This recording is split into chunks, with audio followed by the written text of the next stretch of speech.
Selamat pagi Pak, selamat pagi teman-teman. Perkenalkan, nama saya Nasapan Mawati dengan NIM 0120-1034 Prodi D3 Keperawatan dari Stika Santa Elizabeth Medan.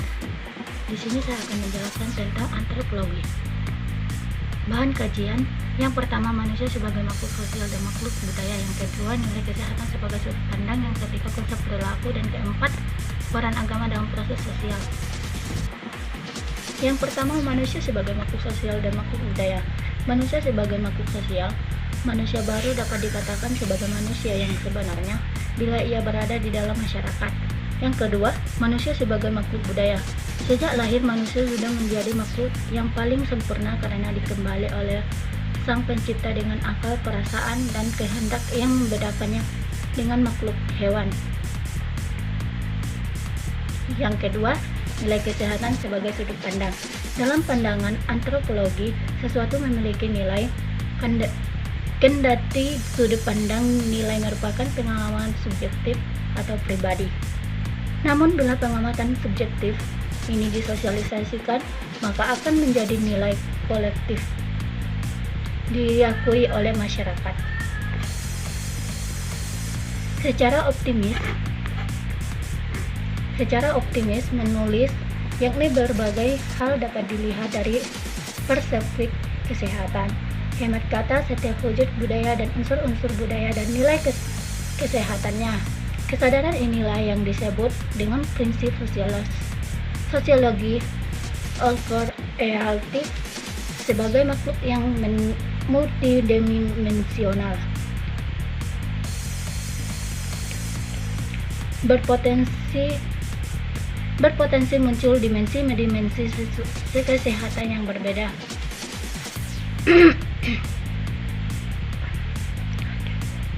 Untuk sekedar contoh, persepsi sakit bagi orang desa berbeda dengan persepsi sakit orang di kota.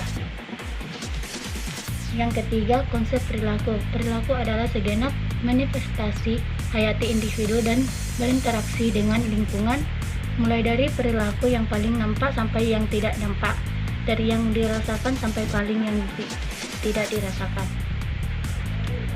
Perilaku merupakan hasil daripada segala macam pengalaman serta interaksi manusia dengan lingkungannya yang mewujudkan dalam bentuk pengetahuan, sikap, dan tindakan.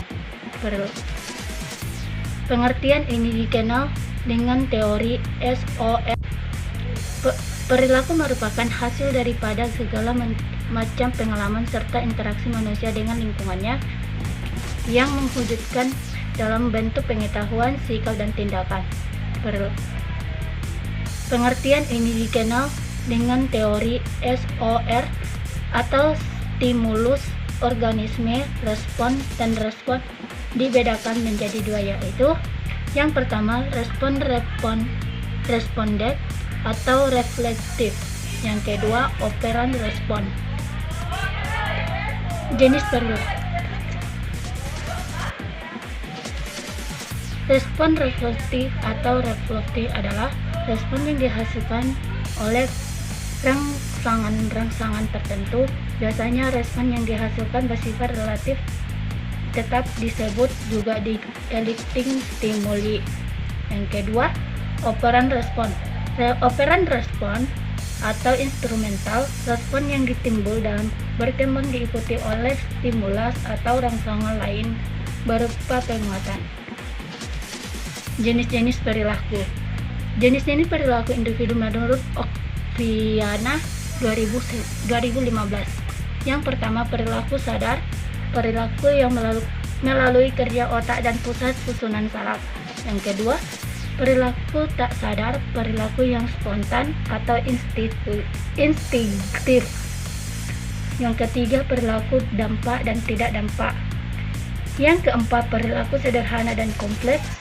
Yang kelima, perilaku kognitif, efektif, konatif, dan psikomotor. Yang keempat, peran agama dalam proses sosial.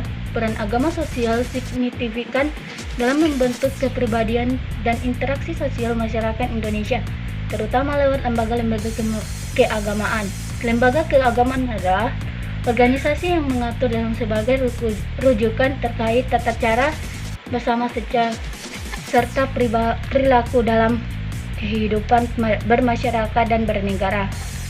Agama memiliki peranan yang penting dalam kehidupan manusia dan masyarakat karena agama memberikan sebuah sistem nilai yang memiliki derivasi pada norma-norma masyarakat untuk memberikan pengabsahan dan pembenaran dalam pengaturan pola perilaku manusia baik level individu dan masyarakat. Sekian hasil dari presentasi saya. Terima kasih.